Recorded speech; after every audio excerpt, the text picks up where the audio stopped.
Mon enfant se cramponne à moi, il fait des crises à chaque séparation. À l'idée de retourner à l'école ou chez ses grands-parents, c'est les crises, c'est les pleurs, je n'en peux plus. C'est l'objet de cette vidéo. À tout de suite.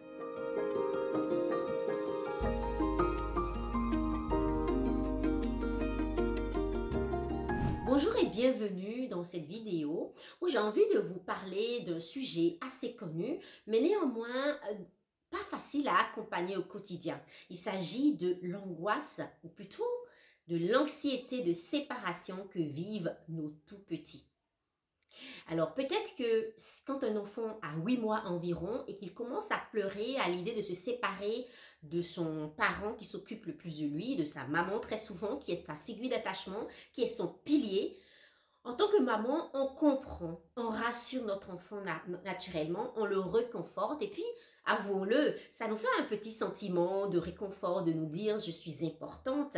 C'est énormément gratifiant de se dire mon enfant m'aime tellement qu'il a peur de me quitter, qu'il n'a pas envie de se séparer de moi parce que je suis importante pour lui.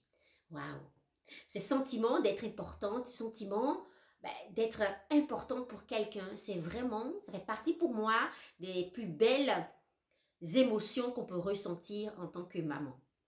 Ce qui est plus difficile, c'est quand ça se prolonge, quand ça se répète, quand il s'agit des personnes très proches comme des parents, nos parents à nous, donc les grands-parents, les parrains-marraines, les membres de la famille, nos frères et sœurs, etc. On se dit, mais tu les vois tout le temps, qu'est-ce qui se passe?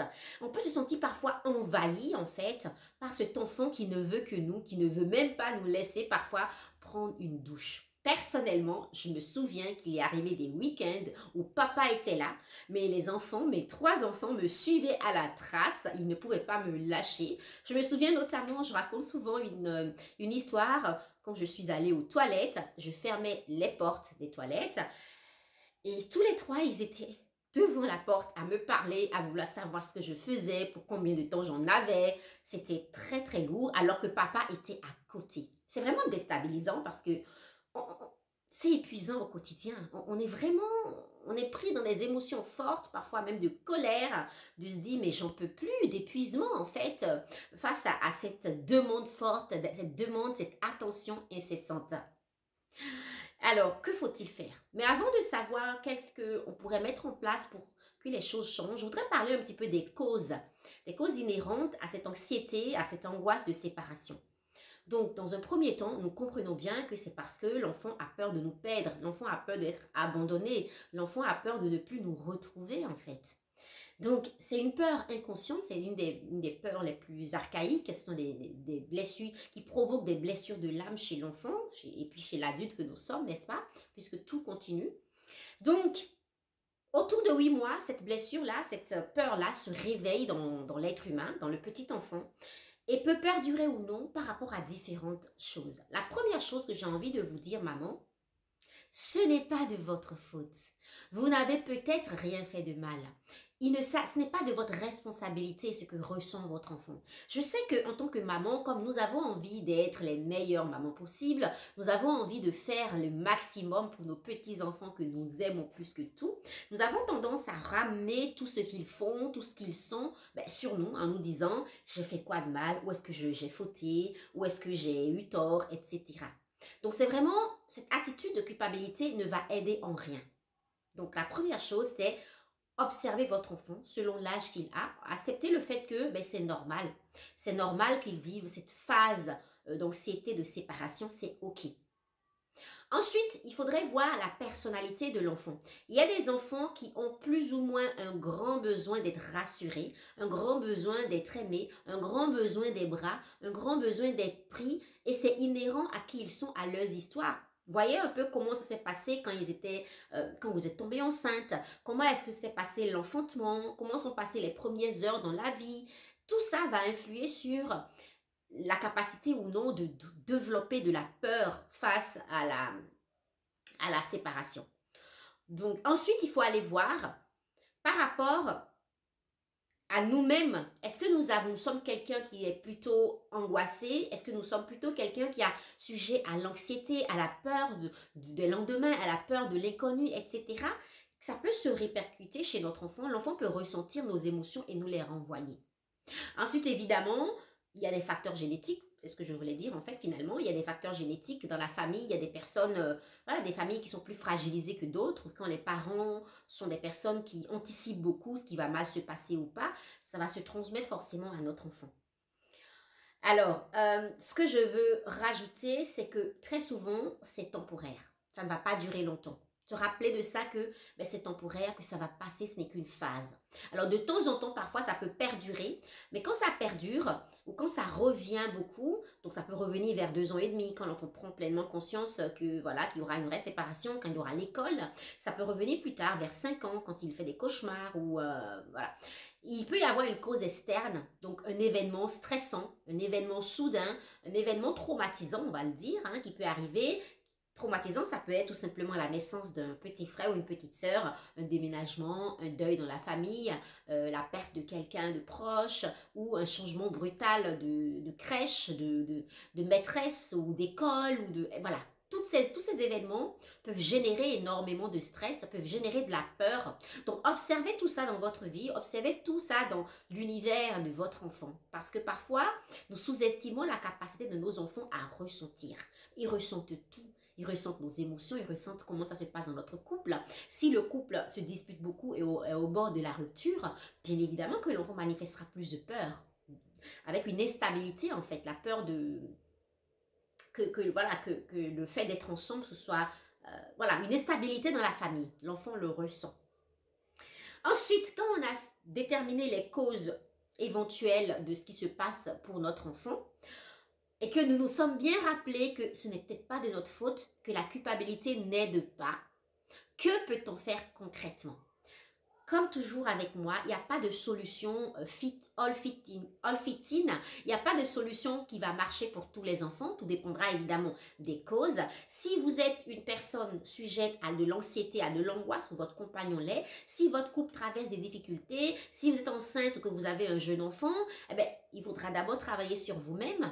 Et de la même façon, si vous avez beaucoup de culpabilité à l'idée de le laisser à la crèche ou à une nounou ou à ses grands-parents, si vous avez beaucoup d'angoisse vous-même, de vous séparer de lui, ben c'est par là qu'il faudra commencer à travailler à l'intérieur de vous-même, vous faire accompagner. Je serai ravie de vous accompagner si c'est le cas, ou vous faire aider, peut-être aller voir un psy, etc. Mais en tout cas, ne restez pas avec ces émotions qui vont se transmettre à votre enfant.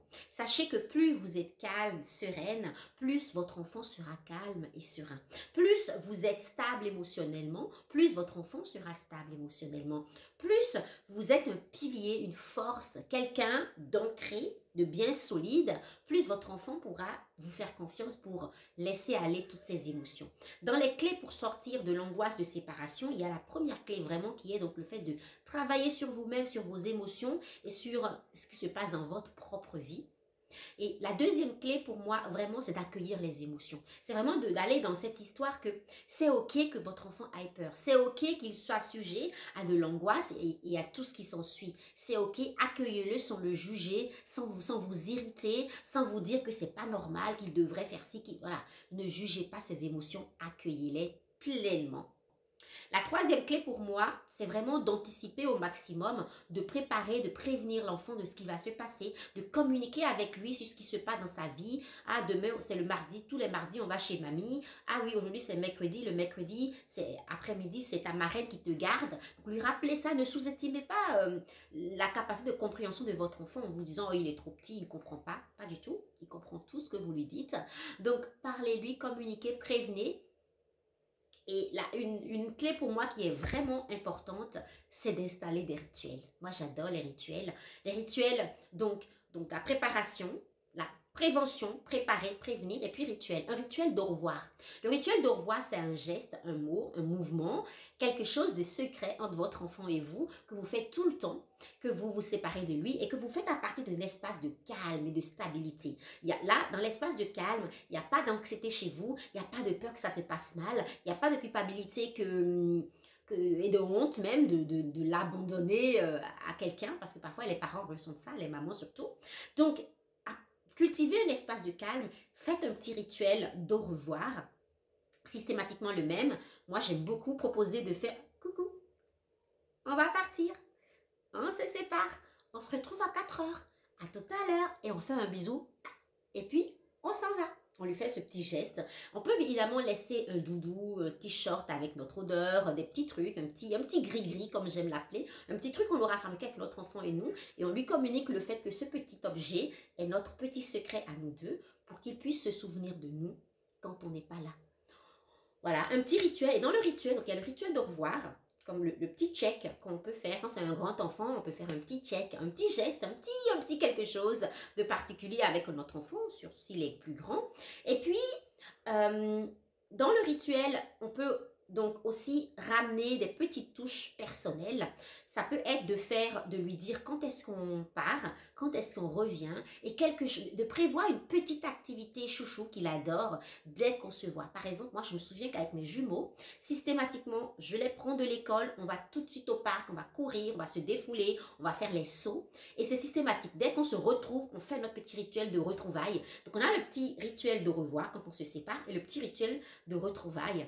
Et surtout, connecter avec votre enfant. Connecter avec l'enfant, c'est communiquer avec lui. Qu'est-ce que tu as ressenti? Tu as vécu ceci. Moi, tu sais, j'ai pensé à toi. Qu'est-ce qui s'est passé pour toi là-bas? À quoi tu as pensé? Communiquer avec lui régulièrement.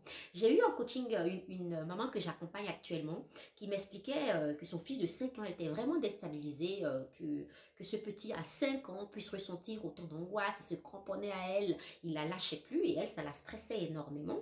Je l'ai accompagnée à travers ce vécu-là qui n'est pas si facile à vivre au quotidien, surtout quand un enfant est aussi grand. Et le soir, quand elle a fait ce moment de connexion avec un outil que je lui ai partagé, son petit garçon de 5 ans lui a dit « Mais maman,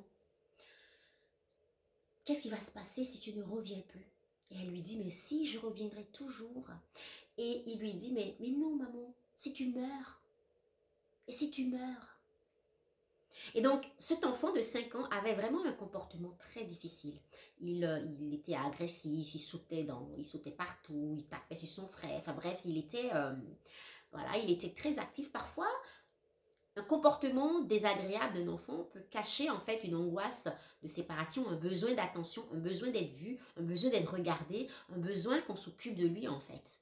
Il attire notre attention parce qu'il a peur. Et là, à 5 ans, il a exprimé sa peur ancestrale, une peur intuitive, viscérale, la peur que sa maman ne meure. Maintenant, je vais l'accompagner à trouver les mots pour lui communiquer le fait que même si nous ne savons pas quand est-ce que la mort peut survenir, nous ne maîtrisons pas cela, nous sommes là pour profiter de la vie à chaque instant et que idéalement, maman sera là jusqu'à ce que lui il soit adulte, n'est-ce pas? On va rassurer cet enfant, on va pas lui dire arrête de penser des trucs comme ça, pas du tout. On va l'accueillir et l'accompagner à traverser ça. Et moi, j'ai un très beau conte. Si votre enfant traverse ce genre de situation, je mettrai après cette vidéo ce joli conte à lui réciter. C'est un conte que j'avais écrit par rapport au Covid, mais qui a tout son sens par rapport à la peur de la mort. Voilà, j'espère que cette vidéo vous aura aidé, quel que soit l'âge de votre enfant, à un peu accompagner cette angoisse de séparation. Et j'espère vraiment que vous utiliserez les outils que je propose. Et si vous avez développé votre rituel d'au revoir et votre rituel de retrouvailles, mettez-le moi en commentaire. Je serai ravie de vous lire. C'est toujours un plaisir. En résumé, l'angoisse de séparation est tout à fait normale et souvent temporaire. Alors oui, parfois, ça peut se générer en un trouble vraiment d'anxiété plus profonde. Et là, il faudra aller se faire accompagner par des professionnels pour se sortir de ça. Mais dans tous les cas, plus vous serez calme et stable émotionnellement, c'est votre capacité à être un pilier qui va vous permettre de sortir, d'accompagner votre enfant et de sortir de cette situation qui est désagréable pour tous les membres de la famille. Comme je le dis tout le temps, quand maman va, tout va. Si tu as été touché par cette vidéo, mets-moi un like et un commentaire. Je te répondrai toujours avec joie. Si tu désires avoir chaque semaine des clés pour transformer ta vie de famille, pour amener plus d'apaisement, d'harmonie et de joie dans ton quotidien, abonne-toi à cette chaîne. Et si tu te sens prête à te métamorphoser, à révéler cette femme divine, épanouie et puissante qui est en toi, contacte-moi via moinrespi.com et je t'apporterai les clés de la transformation.